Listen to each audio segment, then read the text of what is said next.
ভিডিওটি শুরু করার আগে তোমাদের সুবিধার্থে জানিয়ে রাখি, তোমরা আজকের এই ভিডিওর ডেসক্রিপশন বক্সে আমাদের অফিসিয়াল হোয়াটসঅ্যাপ গ্রুপ লিংক পেয়ে যাবে, কিংবা এই কিউআর কোড স্ক্যান করেও তোমরা আমাদের অফিসিয়াল হোয়াটসঅ্যাপ গ্রুপে যুক্ত থাকতে পারো। সেমিস্টারের শুরু থেকে পরীক্ষা পর্যন্ত যত গুরুত্বপূর্ণ আপডেট, প্রত্যেকটা আপডেট আমরা সর্বপ্রথম আমাদের হোয়াটসঅ্যাপ গ্রুপেই দিয়ে থাকি। তো খুব ভালো হবে এখনই আমাদের হোয়াটসঅ্যাপ গ্রুপে যদি যুক্ত হয়ে নাও। শুরু করছে আমাদের আজকের এই স্পেশাল ভিডিওটি। আমাদের পুরো ক্লাস 12 দুটো সেমিস্টারে সুসম্পন্ন হবে, সেমিস্টার 3 এবং সেমিস্টার 4। সেমিস্টার 3-তে টোটাল 40 নম্বরের লিখিত পরীক্ষা এবং সেমিস্টার 4-এ টোটাল 40 নম্বরের লিখিত পরীক্ষা। অর্থাৎ এক কথায় বলতে গেলে পুরো ক্লাস 12-এ আমাদের 80 নম্বরের থিওরি লিখিত পরীক্ষা অ্যাটেন্ড করতে হবে। যদি কোনো প্রজেক্ট রিলেটেড কোনো বিষয় থেকে থাকে তোমরা সেই বিষয়টা তোমাদের স্কুল থেকেই জেনে নিতে পারবে। আমাদের ক্লাস 12-এর প্রথম সেমিস্টার, আমরা যাকে থার্ড সেমিস্টার বলছি, এখানে 40 নম্বরের যে লিখিত পরীক্ষাটা সম্পূর্ণ এমসিকিউ বেসড হবে। প্রত্যেকটা কোশ্চেনের নম্বর 1 করে 40খানা কোশ্চেন আসবে, 40টারই উত্তর করতে হচ্ছে। আমরা যখন পরবর্তী সেমিস্টারে উত্তীর্ণ হব তখন পরবর্তী সেমিস্টারের ডিটেলস আরও বিস্তারিতভাবে তোমাদের সামনে শেয়ার করব। জাস্ট আংশিকভাবে জেনে রাখো, চতুর্থ সেমিস্টারে যে 40 নম্বরের লিখিত পরীক্ষা হবে সেখানে কোনো এমসিকিউ থাকবে না, শর্ট অ্যান্সার টাইপ কোশ্চেন থাকবে এবং ডেসক্রিপটিভ কোশ্চেন্স থাকবে। Is that clear? আমরা আমাদের সিলেবাসে প্রবেশ করার আগে কোন অধ্যায় থেকে কতগুলো কোশ্চেন আসবে, নম্বর বিভাজন, সেমিস্টার সিস্টেমটা এই কারণে জেনে নেব যাতে করে সিলেবাসটা আমাদের বুঝতে সুবিধা হয়। আমাদের সিলেবাসে টোটাল 6খানা চ্যাপ্টার রয়েছে। কোন চ্যাপ্টার থেকে কতগুলো কোশ্চেন আসবে চলো ডিটেলসে বুঝে নিই।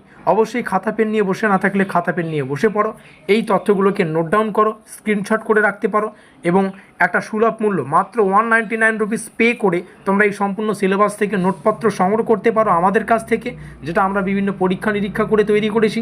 এখনই সংগ্রহ করলে আজকের সময় থেকেই তোমরা কিন্তু তোমাদের প্রস্তুতিটা একদম শক্তপোক্ত করে নিতে পারবে। তো নিচে রইল যোগাযোগ নম্বর, এখানে যোগাযোগ করে প্রত্যেকটা বিষয়ে ডিটেলসে জেনে নিয়ে ডেমো নোট দেখে তারপরে নোটপত্র সংগ্রহ করো।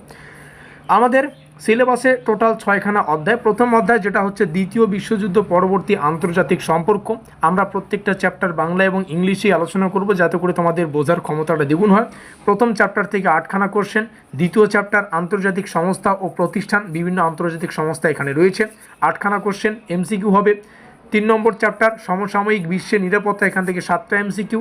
চতুর্থ চ্যাপ্টার থেকে 5খানা এমসিকিউ, পঞ্চম চ্যাপ্টার থেকে 5খানা এমসিকিউ এবং সর্বশেষ অর্থাৎ ষষ্ঠ চ্যাপ্টার থেকে 7খানা এমসিকিউ। আমাদের এমসিকিউ টাইপ এক্সাম প্যাটার্ন তৃতীয় সেমিস্টারে, আর এগুলো কিন্তু ওএমআর শিটে আমাদের পরীক্ষা দিতে হবে। তোমাদের সুবিধার্থে জানিয়ে রাখি, আমাদের পরবর্তী যে গুরুত্বপূর্ণ ভিডিওগুলো হবে তার মধ্যে থেকে একটা ভিডিও হচ্ছে ওএমআর শিট সংক্রান্ত। আমরা সেই ভিডিওটিতে ডিটেলসে আলোচনা করব ওএমআর শিটে পরীক্ষা দিতে গেলে কোন কোন বিষয়গুলিকে মাথায় রাখতে হবে এবং কি কি অ্যাডভান্টেজ রয়েছে, কি কি ডিসঅ্যাডভান্টেজ রয়েছে। আমাদের প্রথম চ্যাপ্টার, আমরা এখন সিলেবাসে প্রবেশ করব। সিলেবাসের কোন অধ্যায় থেকে কি পড়তে হবে এগুলো ডিটেলসে আলোচনা করব। আমাদের প্রথম চ্যাপ্টার দ্বিতীয় বিশ্বযুদ্ধ পরবর্তী আন্তর্জাতিক সম্পর্ক। এখান থেকে আমাদের প্রথমেই পড়তে হচ্ছে যেটা শীতল যুদ্ধ, মানে কোল্ড ওয়ার। এখান থেকে যেটা পড়তে হবে, কার মধ্যে এই শীতল যুদ্ধ হয়। তোমাদের সুবিধার্থে জানিয়ে রাখি, যুক্তরাষ্ট্র ও সোভিয়েত ইউনিয়নের মধ্যে কিন্তু শীতল যুদ্ধ হয়। আমরা এটাকে সরাসরি যুদ্ধ বলতে পারি না, কারণ এটা ছিল রাজনৈতিক উত্তেজনা। এই টপিকটা থেকেই আমরা দুটো জিনিস পাবো, সেটা হচ্ছে ন্যাটো। তো ন্যাটোর পূর্ণ নাম হচ্ছে নর্থ আটলান্টিক ট্রিটি অর্গানাইজেশন, যেটাকে আমি বাংলায় বলবো উত্তর আটলান্টিক চুক্তি বা সংস্থা, এই বিষয় একটা। তো অবশ্যই এই ন্যাটোর নামটা এখান থেকে পাবো।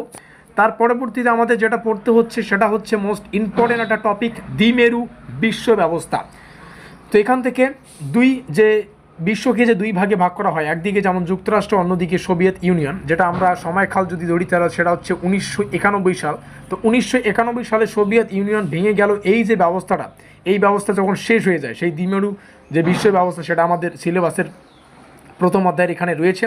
এবং তৃতীয় যেটা পড়তে হবে সেটা হচ্ছে নিরপেক্ষ আন্দোলন বা NAM, অর্থাৎ নন অ্যালিগনেন্ট মুভমেন্ট, নিরপেক্ষ জোট আন্দোলন। তো এখানে আমাদের এটা পড়তে হচ্ছে। আর এই NAM মানে নিরপেক্ষ আন্দোলন, যেটাকে আমি বলছি নন অ্যালিগনেন্ট মুভমেন্ট বা নিরপেক্ষ জোট আন্দোলন, এটার প্রধান উদ্দেশ্য ছিল কোনো শক্তিধর দেশের দলে না যাওয়া। এই হচ্ছে আমাদের সম্পূর্ণ প্রথম অধ্যায়। আমি যেভাবে এক্সপ্লেন করছি এভাবেই পরীক্ষা নিরীক্ষা করে আমরা যে আমাদের পেইড নোট সেটাকে কিন্তু ডিজাইন করেছি। প্রাইস অতি স্বল্প মূল্য, 199 টাকায় সম্পূর্ণ সিলেবাস ভিত্তিক নোটপত্র পেয়ে যাবে। নিচে রইল যোগাযোগ নম্বর, যোগাযোগ করে নোটপত্র সংগ্রহ করবে। আমরা পরবর্তী চ্যাপ্টারে প্রবেশ করব, যেখান থেকে পড়তে হবে আন্তর্জাতিক সংস্থা ও প্রতিষ্ঠান। ইংলিশে যাদের প্রয়োজন তোমরা এখান থেকে দেখে নেবে। আমাদের প্রথম যেটা পড়তে হচ্ছে সেটা হচ্ছে জাতিসংঘ। জাতিসংঘ কবে প্রতিষ্ঠিত হয়, এটা প্রথম কোশ্চেন আসে। 1945-এ জাতিসংঘ প্রতিষ্ঠা করা হয়। এর উদ্দেশ্য কী ছিল? বিশ্ব শান্তি রক্ষা করা। তারপরে এখান থেকে আমাদের পড়তে হবে নিরাপত্তা পরিষদ, 5টি স্থায়ী সদস্য দেশ, তাদের যে ভেটো ক্ষমতা আছে সেগুলো আমাদের পড়তে হবে। ICJ আমাদের পড়তে হচ্ছে।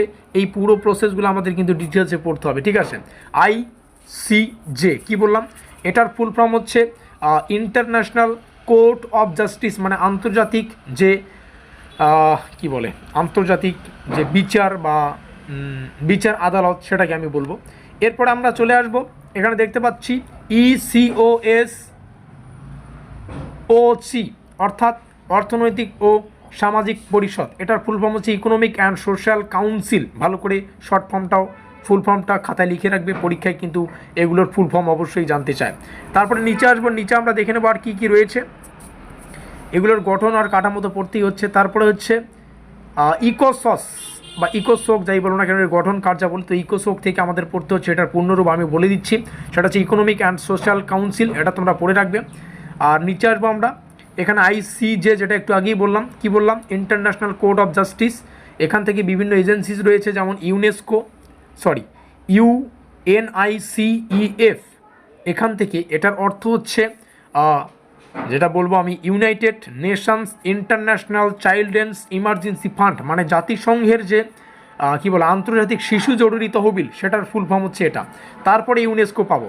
ইউনেস্কোর ফুল ফর্ম হচ্ছে ইউনাইটেড নেশনস, যেটা হচ্ছে educational scientific and cultural organisation, মানে জাতিসংঘের শিক্ষা, এখানে বিজ্ঞান ও সংস্কৃতির সংস্থা। এরপরে পাবো WHO, তোমরা সবাই শুনেছো, ওয়ার্ল্ড হেলথ অর্গানাইজেশন, মানে বিশ্ব স্বাস্থ্য সংস্থা। এটা আমাদের পড়তে হবে। তারপরে যে বিষয়গুলো রয়েছে, IMF, মানে বিশ্ব ব্যাংক ও আন্তর্জাতিক মুদ্রা তহবিলের যে কনসেপ্ট, সেটাও রয়েছে। IMF, যার অর্থ হচ্ছে আন্তর্জাতিক মুদ্রা তহবিল বা ইন্টারন্যাশনাল মনিটারি ফান্ড, এটা আমাদের পড়তে হবে। এবং আরও একটা তথ্য হয়তো এখানে লেখা নেই, সেটা হচ্ছে ওয়ার্ল্ড ব্যাংক, মানে বিশ্ব ব্যাংক যেটা আমাদের রয়েছে, সেটাও কিন্তু এই ওয়ার্ল্ড ব্যাংক আমাদের কিন্তু পড়তে হচ্ছে। তো বিশ্ব ব্যাংক মানে পুনর্গঠন যেটা রয়েছে ও উন্নয়নের আন্তর্জাতিক ব্যাংক, যেটা এখানে সম্ভবত যেটা হবে IBRD, যার ফুল ফর্ম হচ্ছে international bank for reconstruction and development, ঠিক আছে। এই ছিল আমাদের সম্পূর্ণ দ্বিতীয় চ্যাপ্টার। তোমরা যদি আমাদের পেইড নোট সংগ্রহ করো, এই দ্বিতীয় চ্যাপ্টারটা তোমরা দেখতেই পাচ্ছ, অনেক বড় একটা চ্যাপ্টার। এই চ্যাপ্টারটাকে ছোট ছোট 4টা খণ্ড করে 120খানা প্রশ্ন উইথ অ্যান্সার MCQ কিন্তু আমরা রেখেছি। আমি পার্সোনালি মনে করি যে অধ্যায়টা বড়, সেখানে সেই বড় অধ্যায়টাকে ছোট ছোট খণ্ড করে পড়লে আমাদের প্রত্যেকটা বিষয় বুঝতে সুবিধা হবে, কোন টপিকগুলো আমাদের বুঝতে সুবিধা হবে। এই হচ্ছে পুরো প্রসেস। আমরা চলে যাব আমাদের তৃতীয় চ্যাপ্টারে, সমসাময়িক নিরাপত্তা। এখানে সমসাময়িক বিশ্বের নিরাপত্তা রয়েছে, এখানে প্রথাগত নিরাপত্তা রয়েছে, অপ্রথাগত নিরাপত্তা রয়েছে। তো স্পেশালি যখন প্রথাগত নিরাপত্তা আসবে, সেটা হচ্ছে আমাদের পুরো বাহ্যিক আক্রমণ আর অভ্যন্তরীণ বিদ্রোহ যে রয়েছে সেগুলো। আর অপ্রথাগত যেটা রয়েছে, এটাও মোস্ট ইম্পর্টেন্ট। এখানে সন্ত্রাসবাদ, দারিদ্র্য, এই সমস্ত বিষয়, তারপরে অভিবাসন, মহামারী, এগুলো পাবো। তারপরে একটু নিচে আসবো, আরও কিছু আছে কি, হ্যাঁ, আমাদের এখানে যে পরিবেশগত নিরাপত্তা, সেটাও কিন্তু রয়েছে, অর্থাৎ জলবায়ুর পরিবর্তন, গ্লোবাল ওয়ার্মিং, এই সমস্ত বিষয় কিন্তু এই টপিকটার অন্তর্গত। এখান থেকে আমাদের পেইড নোটসের 3খানা সেট মানে 3টা টপিকে আমরা এই চ্যাপ্টারটাকে ভাগ করেছি এবং 60খানা MCQ দিয়ে এই চ্যাপ্টারটাকে পরিপূর্ণ করেছি। আমরা পরবর্তী চ্যাপ্টারে প্রবেশ করব, যেটা হচ্ছে জাতি গঠন বা জাতি গঠনের চ্যালেঞ্জ সমূহ, যেটা মোস্ট ইম্পর্টেন্ট। এখানে 4 নম্বর অধ্যায় আমাদের চলছে। এখানে ভারতের বিভাজন রয়েছে, উদ্বাস্তু সংস্থা রয়েছে, দেশীয় রাজ্যসমূহের সংযুক্তি রয়েছে, ভাষাভিত্তিক রাজ্য পুনর্গঠন রয়েছে। এখান থেকে আমাদের পেইড নোটস টোটাল 3টা সেট পাবে, 45খানা MCQ উইথ অ্যান্সার দিয়ে এই অধ্যায়টাকে আমরা পরিপূর্ণ করেছি। 1947 সাল, তোমরা একটু সালটা মনে রাখবে। 1947 সালে ভারতের বিভাজন, এটা সবাই জানো। উদ্বস্তু সমস্যা রয়েছে, সেটা আমাদের পড়তে হবে। আর ভাষাভিত্তিক রাজ্য পুনর্গঠন, এটার সময়সালটা মনে রাখবে, 1956, ঠিক আছে। আর আমাদের পড়তে হচ্ছে যে দেশীয় রাজ্য সংযুক্তি, এগুলো আমাদের পড়তে হচ্ছে। আমরা নিচে আসবো, পরবর্তী চ্যাপ্টারে প্রবেশ করব। 5 নম্বর চ্যাপ্টার। প্রত্যেকটা চ্যাপ্টারের শেষে এই তথ্যটাও লেখা ছিল সেই চ্যাপ্টার থেকে কতগুলো কোশ্চেন আসবে। এখান থেকে রাজনৈতিক দল ও দলীয় ব্যবস্থা, রাজনৈতিক দলের সংজ্ঞা বৈশিষ্ট্য, রাজনৈতিক দলের কার্যাবলী, ভারতের নির্বাচন প্রক্রিয়া ও নির্বাচন সংস্কার। আমাদের পেইড নোটসে এই অধ্যায়টাকে 3খানা খণ্ড করে 60খানা কোশ্চেন দিয়ে সুসম্পূর্ণ এই চ্যাপ্টারটাকে করা হয়েছে। তো এই 5ম চ্যাপ্টার থেকে আমাদের রাজনৈতিক দলের যে সংখ্যা সেটা আমাদের পড়তে হচ্ছে, রাজনৈতিক দলের কাজগুলো পড়তে হবে, ভারতের নির্বাচন প্রক্রিয়া পড়তে হবে, নির্বাচন সংস্কারগুলো আমাদের পড়তে হচ্ছে। এই হচ্ছে আমাদের 5ম চ্যাপ্টার। আমরা শেষ চ্যাপ্টারে প্রবেশ করব, যেটা হচ্ছে ভারতের পররাষ্ট্রনীতি। এখানে আমরা দেখতেই পাচ্ছি এখান থেকে 7খানা এমসিকিউ আসবে। এখান থেকে কি কি পড়তে হচ্ছে: ভারত ও প্রতিবেশী রাষ্ট্র শ্রীলঙ্কা, পাকিস্তান, বাংলাদেশ, নেপাল, ভুটান, মালদ্বীপ, প্রধান শক্তিধর রাষ্ট্র যুক্তরাষ্ট্র, রাশিয়া ও চীন, ভারতের পরমাণু নীতি। এখানে আমরা দেখতেই পাচ্ছি প্রত্যেকটা বিষয় কিন্তু সুন্দর করে লেখা রয়েছে। এখানে যেটা আমরা জানি যে পোখরান আর পোখরান 2, মানে পোখরান 1 থাকে, পোখরান 2 থাকে।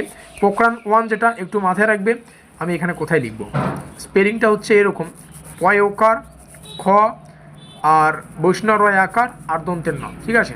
পোখরান 1, পোখরান 1 হয় 1978, 1978-এ। আর পোখরান 2, পোখরান 2 হচ্ছে 1998, 1998। এই দুটো টপিক একটু মাথায় রাখো। এখানে বেশ কিছু বিষয় আমরা শর্ট ফর্ম এবং ফুল ফর্ম পড়ব, তার মধ্যে থেকে যেগুলো মানে মোস্ট ইম্পর্টেন্ট সেগুলোকে আমি মার্ক করছি। এনপিটি অর্থাৎ নিউক্লিয়ার নন, কী ছিল নামটা জানো, আমার ঠিক এই মুহূর্তে মনে পড়ছে না, সম্ভবত নিউক্লিয়ার নন প্রোলাইফারেশন থ্রেট বা ট্রিটি, এরকম কিছু, পারমাণবিক অস্ত্র বিস্তার রোধ চুক্তি আর কি, যেটাকে আমি বলছি। তারপরে এখান থেকে পড়তে হবে এই যে পোখরান 1 আর পোখরান 2 আমরা দেখতে পাচ্ছি। প্রথমটা কত বললাম, প্রথমটা হচ্ছে 1978, পোখরান 1 হয়ে গেল। পোখরান 2 কত, 1998, এগুলো মনে রাখবে, ঠিক আছে। এনপিটি যেটাকে বললাম পারমাণবিক অস্ত্র বিস্তার রোধ চুক্তি, মানে নিউক্লিয়ার নন প্রোলাইফারেশন ট্রিটি যেটা। আর একটা হচ্ছে সিটিবিএফ অর্থাৎ কম্প্রিহেন্সিভ টেস্ট ব্যান ট্রিটি, মানে সমগ্র পারমাণবিক পরীক্ষা নিষিদ্ধকরণ চুক্তি। এই হচ্ছে আমাদের পুরো প্রসেস, সম্পূর্ণ সিলেবাস তোমাদের সামনে শেয়ার করা হলো। আর একটা বিষয় আমরা এখানে দেখতে পাচ্ছি যেটা আমাদের এই মুহূর্তে মনে হয় যে পড়তে হচ্ছে, পিটিবিটি, এটাও আমাদের পড়তে হবে, যেটা হচ্ছে পার্টিয়াল টেস্ট বান ট্রিটি, অর্থাৎ আংশিক পারমাণবিক পরীক্ষা নিষিদ্ধকরণ চুক্তি। তো এই হচ্ছে আমাদের সম্পূর্ণ পুরো প্রসেস, শর্ট করে একদম সম্পূর্ণ বিষয়টা তোমাদের সামনে শেয়ার করা হলো। আমি জাস্ট একটা কথাই বলবো, সিলেবাস, কোশ্চেন প্যাটার্ন, আমার মনে হয় এই ভিডিওটি যে দেখবে বা যে স্টুডেন্ট দেখবে তার একদম মাথায় জল হয়ে যাবে, মাথায় সেভ হয়ে যাবে। আর 199 টাকা যদি এই সম্পূর্ণ সিলেবাস থেকে আমাদের পরীক্ষা নিরীক্ষা করে তৈরি করা ব্রহ্মাস্ত্র নোটপত্র নিয়ে সংগ্রহ করে তোমরা তোমাদের প্রস্তুতিটা আরও সুগঠিত করতে চাও, নিচে দেওয়া যোগাযোগ নম্বরে যোগাযোগ করে নোটপত্রগুলো সংগ্রহ করবে। দেখা হচ্ছে পরবর্তী ক্লাসে।